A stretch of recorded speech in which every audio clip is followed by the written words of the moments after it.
Қазақтың қолөнері деген не? Киіз үй шын мәнінде қандай болды? Ою өрнектің қандай түрлері бар? Ата-бабаларымыз бояуды қайдан алған? Домбыра мен қобыздың атасы не? Қазақтың музыкалық аспаптары қалай шықты? Ата-бабаларымызда тоқу машинасы болған ба? Қазақтың ұлттық қолөнері дегенге ең әуелі ою өрнек есімізге келеді. Бүгінгі күні олардың 300-ге жуық түрі бізге мәлім. Әрбір ою өрнектің өзінің бір мәні мен сыры бар, өз тілі бар. Кезінде тіпті оюшы деген маман да болған. Жәнібек, өскенде кім боласың? Батыр болам. Сен ше? Менің атам оюшы, әкем оюшы, мен де оюшы боламын. Әрбір өңірдің өзінің атақты оюшылары болған. Оюларды хаттың орнына да қолданған. Мысалы, ұзатылған қыз ою өрнек арқылы өз төркініне хал жағдайын айтып отырған. Әй, отағасы, қызымыз кесте тоқып жіберді бізге. Ойбай, қандай ою өрнектерді салып жіберді екен? Қанеки, көрейік хал жағдайын. Иә, әрбір оюдың өзінің жеке мағынасы бар. Қошқар мүйіз ою өрнегі байлық пен саулықтың белгісі. Тұмыршақ ою өрнегі тіл көзден сақтау үшін қолданылады. Тұйық оюы шексіздіктің, ұзақ өмірдің белгісі. Хандар мен батырлар осы оюды қолданған. Басқаша тасбақа деп те атайды. Айта берсек, оюлар өте көп, және де кез келген жерде қолданылады. Сол үшін әрі қарай жалғастырайын. Халқымыздың қолөнері көшпелі өмір салтымен тікелей байланысты. Қазақтың ағаштан, теріден, жүннен, сүйектерден, күміс алтыннан, саз балшықтан жасалынатын заттар бар. Тұрмыстық жағынан қарастыратын болсақ, қазақтың қолөнеріне жататын киіз үй жайлы айтқым келіп тұр. Киіз үйдің 4 бөлігі бар. Кереге, уық, шаңырақ, сақырлауық. Сақырлауық деген есік деуге болады. Оның барлығы ағаштан жасалынады. Бір-бірімен олар жүннен, теріден жасалған жіптермен ағашпен бекітіледі. Сырты киізбен жабылады. Киіз деген не?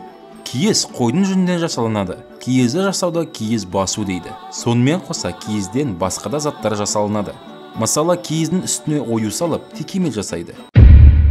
Қазақ даласында көбінесе қара және сұр қойлар болған. Сол үшін ата-бабаларымыз көбінесе қара, не болмаса сұр киіз үй жасаған. Ақ киіз үй көбінесе байлар мен хандарда болған. Сонымен қатар киіз үйді басқаша қар, яғни қара үй, қазақ үй деп те атайды.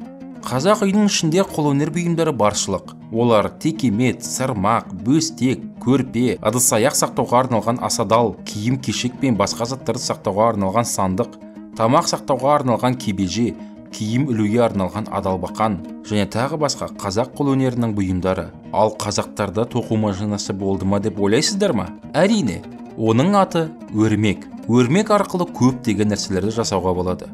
Қазақ қолөнершілері жасайтын бұйымдар өте әдемі, әр түсті болып келеді. Сонда бояуды қайдан алған? Бояулы қазақтар гүл шөптерден алған, яғни барлығы табиғаттан алынған. Зергерлік қолөнері. Қазақтарда зергерлік қолөнері де бар. Алтын, күмістен неше түрлі бұйымдар жасаған. Мысалы, сырға, сақина, білезік, алқа, түйреуіш, тіпті тіс шұқығыш, яғни зубочистка да жасаған. Музыкалық аспаптар. Музыкалық аспаптарды жасау да қазақтың қолөнері болып табылады. Қазір кейбір қазақтың музыкалық аспаптарына шолу жасайық. Шертер. Шертер домбыра мен қобыздың атасы болып саналады. Көп түсіндіргенше бір тыңдап алайық.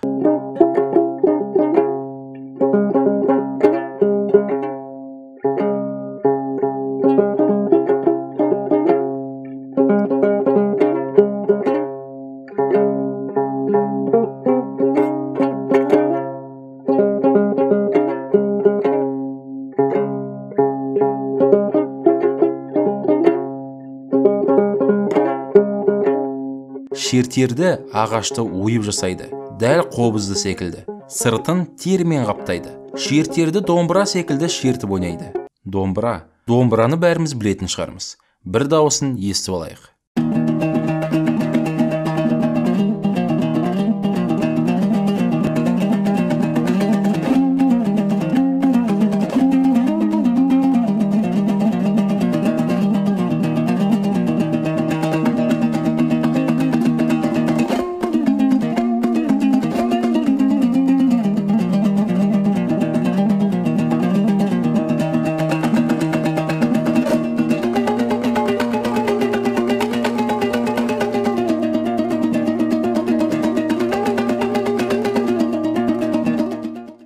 Күшті, е? Тыңдаған күй түрмеден қашқан. Құрманғазы түрмеде отырған кезде осы күй арқылы түрме қызметкерінен көмек сұрап, досы лавочкамен бірге сол жерден қашады. Домбыра арқылы да өз ойынды жеткізуге болады. Қазақтар ою арқылы да, күй арқылы да бір-бірін түсіне алған. Қобыз. Халық аңызы бойынша қобызды 8 ғасырда Қорқыт ата ойлап тапқан. Қобыз бітеу ағаштан ойылып жасалынады. Дәл қазір қобыздың дауысын естіп тұрсыңдар. Кез келген жануардың дауысын да осы музыкалық аспап арқылы шығаруға болады. Сенбесеңіздер, осыны көріңіздер.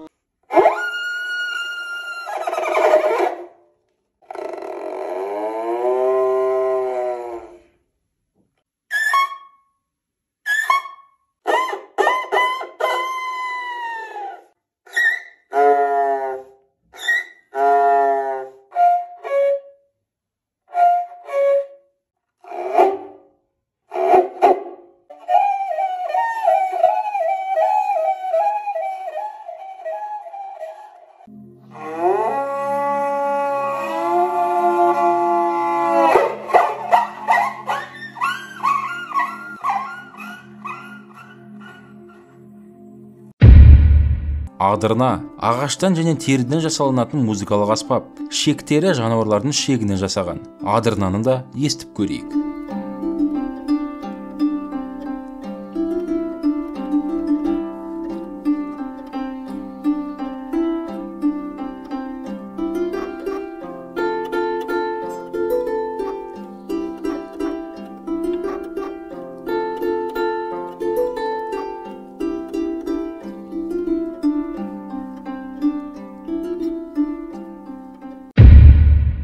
Сазсырнай.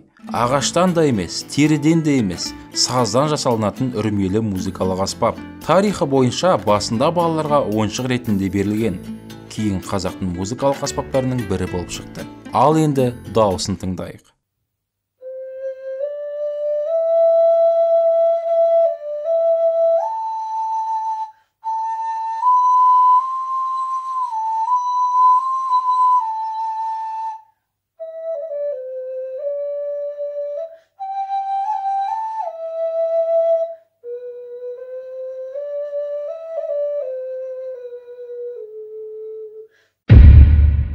Жетіген қазақтың шертпелі аспабы. Жасалуы бойынша да, ойналуы бойынша да ең күрделісі.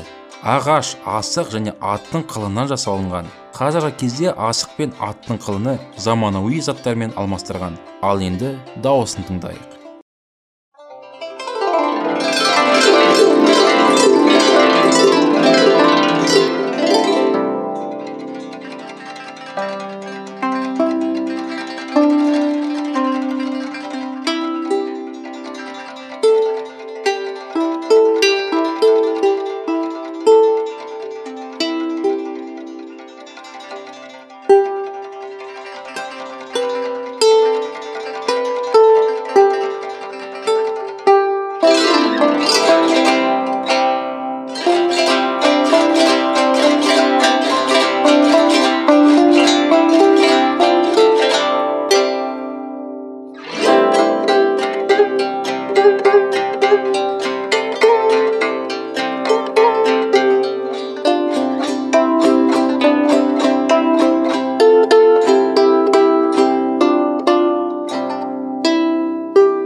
Тұяқтас.